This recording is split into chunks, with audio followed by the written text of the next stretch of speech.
Bonjour et bienvenue dans ma nouvelle vidéo sur la conception en 3D d'un étui pour des jeux de cartes. Parce que oui, à côté je suis aussi magicien, donc si je suis magicien, forcément j'ai des cartes. Et je vais vous expliquer ma passion sur les cartes à jouer et comment on fait pour faire un étui de jeu de cartes. Alors, ça sera sur cet étui là, c'est les jeux de cartes Butterfly. Ça c'était la Winter Edition si je ne me trompe pas. Alors je vais pas du tout faire de débrief sur le jeu de cartes, sur comment il fonctionne, je vous montre au moins à quoi il ressemble. Parce que je trouve que les cartes sont relativement belles. Hop, franchement, elle pète de ouf.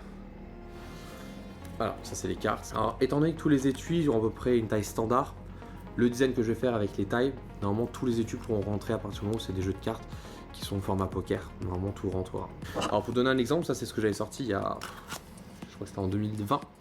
Ça c'était l'étui Foxter. Donc juste ici on peut mettre le Sharpie qui se clipsait. Donc le Sharpie qui pouvait se mettre là.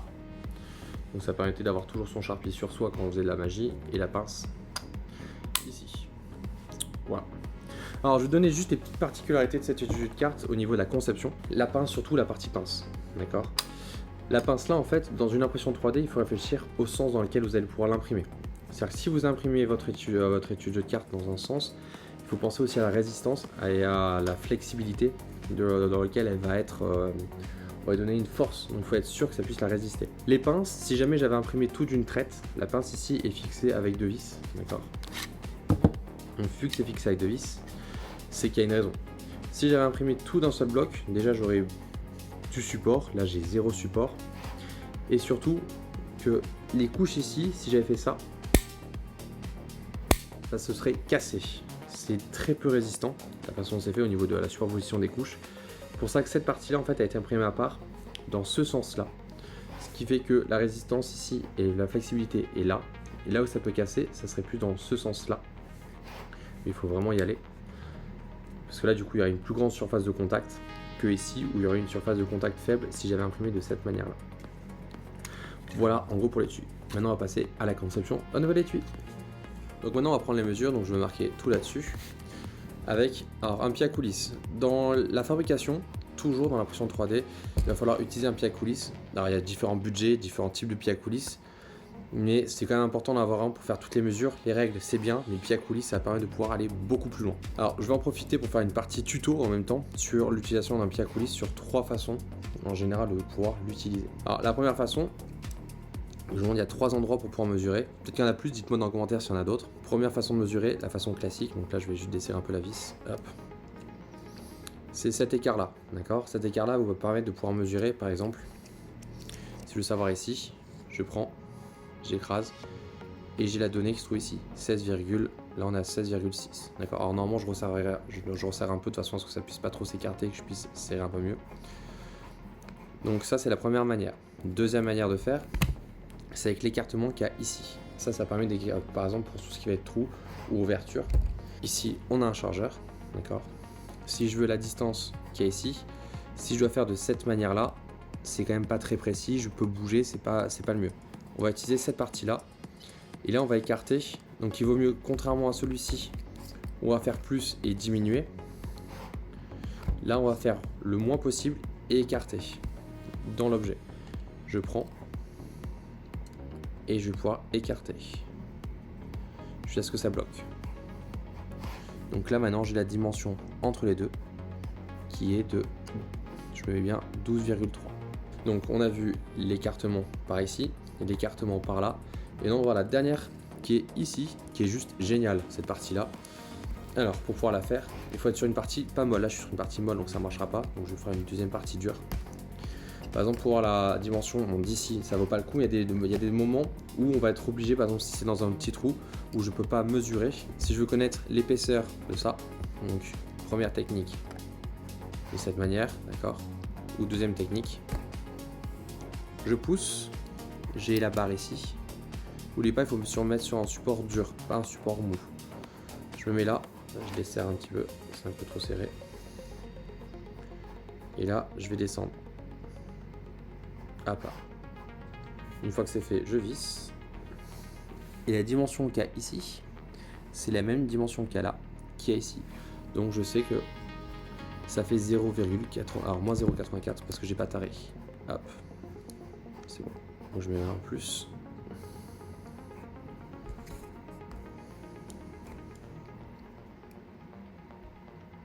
je diminue. Donc voilà, 8,90. D'accord. Donc ici j'ai 8,90 et c'est la même dimension qui se trouve ici, ici et ici. Alors à savoir, je sais pas si j'ai fait l'erreur avant. Moi j'ai fait l'erreur juste avant, mais je sais pas si je les ai fait dans toutes. Il faut toujours tarer. Avant je pensais que c'était taré, mais je pense que ça n'a pas dû être le cas.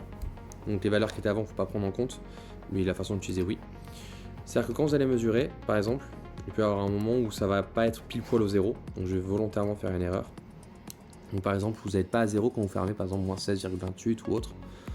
C'est comme les balances, faut tarer, mettre 0 pour pouvoir dire maintenant quand c'est en position fermée, tu reviens à 0. Donc 0 et là c'est à 0, ce qui fait que maintenant je peux facilement remesurer.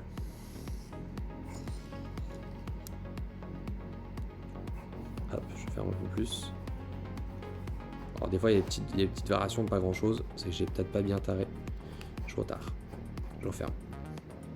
Alors ce qui peut arriver, c'est que des fois plus vous éloignez et plus ça va commencer à partir en cacahuète, et ça c'est dû à la pile. La pile, j'ai eu plein de fois l'expérience, elle commence à être défectueuse, il faut la changer. Ça va donner des chiffres mauvais, ça va clignoter, ça va pas être ouf.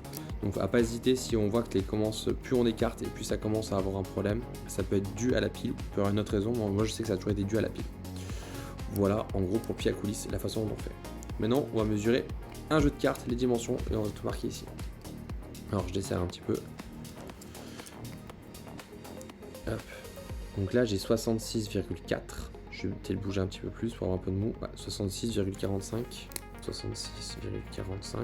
Et en longueur, on a 92,5. Enfin 49, on va arrondir à 0,5. 92,5. Maintenant, on va prendre la largeur ici. Je bouge un petit peu. En fait, si je fais tout droit, j'aurai la mesure, mais je préfère avoir un petit peu de mou. Donc pour ça, je vais mettre en biais. Là, j'exagère énormément pour que ça écarte. Là, j'ai vraiment fait beaucoup de mou. Et ce que je fais, c'est que je le mets et je tourne. Je bouge un peu l'étui pour avoir un petit peu de mou. Et comme j'ai du mou, maintenant, je vais avoir un peu. La valeur va augmenter, mais ça m'arrange un petit peu. Voilà. Et là, je prends 17,62. Moi, c'est ce qui m'intéresse. Voilà, pour ce qui est des mesures. Maintenant, on va pouvoir passer au logiciel de modélisation 3D. C'est parti. On commence. Bienvenue sur le logiciel. Alors là, du coup, on a l'interface.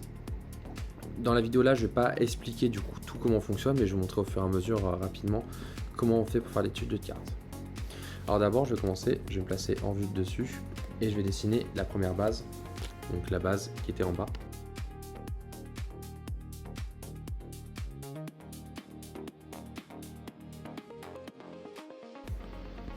Parfait. Et le jeu de cartes ensuite il monte de 92,5. Parfait. Donc là j'ai les dimensions de mon étui de jeu de cartes. Donc je vais pouvoir le retrouver, donc je vais pouvoir mettre, renommer étui jeu de cartes. Ça c'est la base étui. Parfait. Je vais pouvoir fermer. Alors maintenant, on va travailler sur la base étui. Super. Il faut savoir qu'il faut laisser toujours une petite marge qu'on va dessiner. C'est-à-dire que si je fais pile poil la bonne taille, il risque d'être trop serré. Alors en général, je mets une marge toujours de 0,2 tout autour. Donc on va mettre ici décaler la chaîne. Donc là, c'est l'écart entre l'étui et le début. Maintenant, on va faire une paroi. Alors une épaisseur, en général, je mets toujours une épaisseur de 1. Donc, par exemple, sur l'étui que j'ai fait, on est sur une épaisseur de 1,8. On va mettre 1,8. 1,8.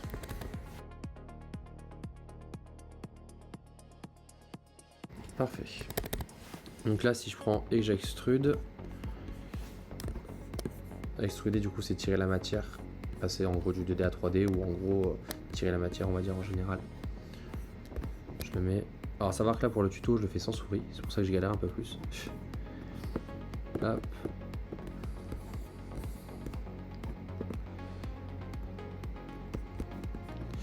Donc là on a le jeu de cartes qui va dedans. Le seul problème qu'il y a actuellement c'est que là l'étui il va tomber. Donc c'est pas propre à ce qu'on veut faire. Je vais pouvoir le mettre, donc ça c'est l'étui de base. Étui plastique. Alors ça, on va pouvoir le fermer. J'ai plus besoin. Je vais travailler sur ça, donc maintenant l'étui de carte, plus besoin, et je vais refermer le bas. Donc là, j'ai un étui. Là, théoriquement, j'ai un étui. Le seul souci, c'est que, je peux pas sortir les cartes. Donc là, ça va être compliqué. Je peux, sauf si je retourne l'étui, mais ça va pas être le plus beau. Et puis au niveau du design, là, on est vraiment sur quelque chose de très très simple. Non, on va essayer de pousser le design. Donc là, tout ce que je vais faire, ça va être en mode impro totalement.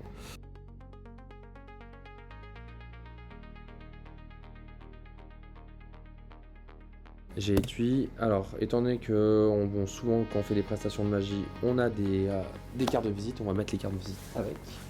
On va le mettre, donc on va partir sur le principe que la carte est ici.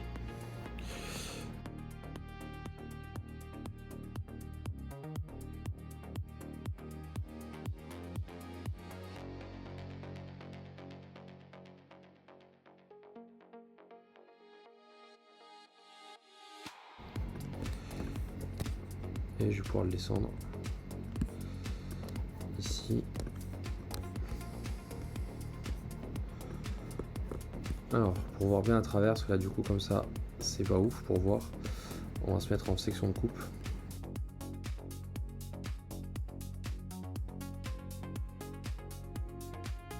Je suis à la bonne dimension. Donc là on commence à avoir quelque chose. On va essayer maintenant de le pousser un peu plus au niveau du design. Alors.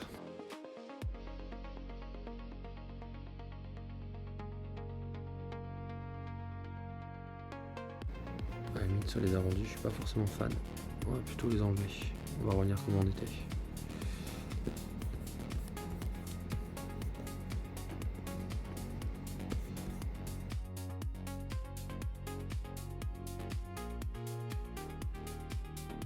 Donc l'étui, il est prenable par en haut. Donc c'est-à-dire qu'en gros, si je mets l'étui, ça ressemble à ça. Donc on peut facilement le prendre. Et quitte à ce que je rajoute peut-être un peu plus en arrondi ici.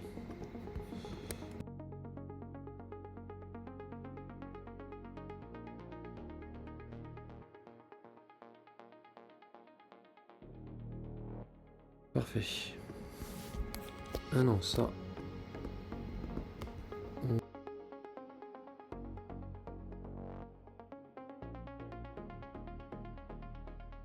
Parfait.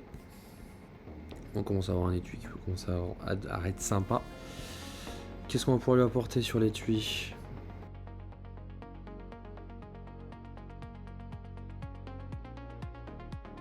On a l'étui. On a un étui qui peut être sympathique. Ouais, c'est sympa. Ça me paraît bon tout ça. On peut sortir. Donc avec l'étui de cartes qui est dedans. Voilà, en gros à quoi ça ressemblait. Alors, on va rajouter du coup la pince. Donc ici, on a la pince que j'avais déjà fait à l'époque. On va la mettre, on va la disposer au bon endroit.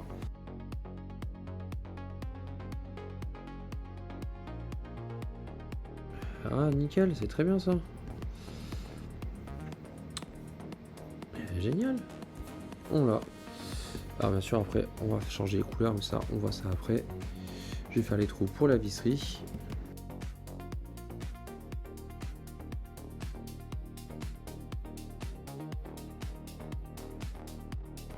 Voilà à quoi ressemble l'étui de cartes avec les cartes à l'intérieur. Et ici, on met les cartes de visite. Alors maintenant, on va passer à la colorimétrie.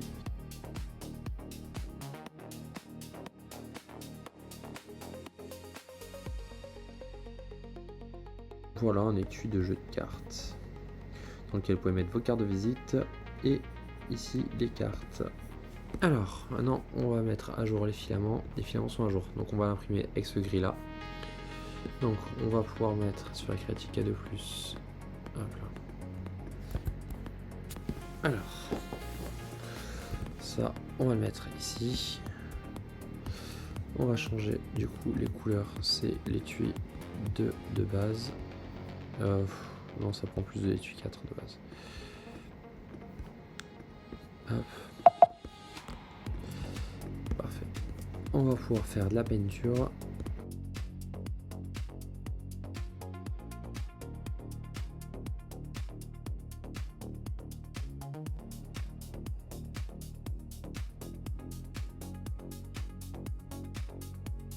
Alors, global, on va le faire en impression classique, 0,16, standard. Le flux il est trop bas. Recalculer. Multiplicateur écarté. On va mettre des supports. Activer les supports, oui. Et là, on va faire une belle vidéo. Timelapse en lice. Re-bienvenue, du coup 2 jours après, parce que j'ai pas pu rentrer chez moi pour l'impression 3D. Alors l'impression 3D a pris 24 heures à imprimer, donc relativement long. Mais on a l'impression qui est juste ici, fini. D'accord. Avec le multicouleur et tout. Alors j'ai pas encore essayé bavurer, je vais évaporer et bavurer. Évaporer. Voilà. Ensuite, ici, on a la pince. Et on va pouvoir commencer pour le nettoyage. Allez, c'est parti. Alors, on va commencer par là. On va enlever la première à la base. Ce qui a été mis. Nickel.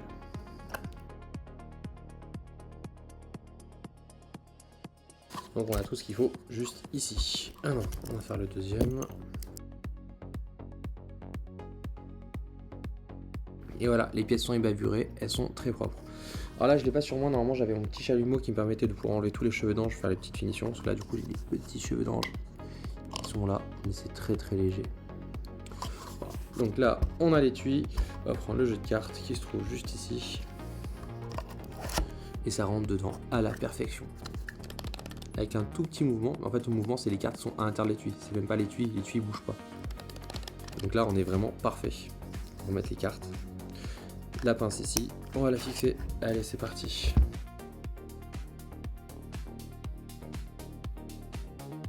Donc les vis, là j'ai pris là-bas, j'ai pris les vis qui sont pile poil qui arrivent juste avant le rapport. Le jeu de cartes qu'on met à l'intérieur. Et là, c'est tout bon. Et on va rajouter les cartes de visite pour voir ce que ça donne. Encore.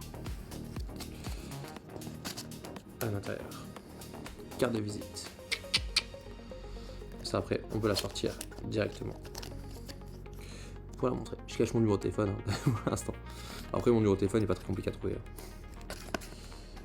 Et voilà. L'étui de jeu de cartes. Fini. Le fichier va être disponible en step. Alors en point step, ça permet de pouvoir ensuite faire les modifications, ce qui est paramétrique. Vous allez ensuite l'avoir en 3MF, de la façon dont j'ai fait. Donc si vous voulez l'imprimer en multicouleur comme j'ai fait. Et en STL si vous voulez l'avoir en monobloc. Voilà, j'espère en tout cas que la vidéo vous a plu et on se dit à la semaine prochaine pour la prochaine vidéo qui sera une review sur la Prusa Core One L. Et elle est très bien, beaucoup de choses à dire. Allez, tchuss!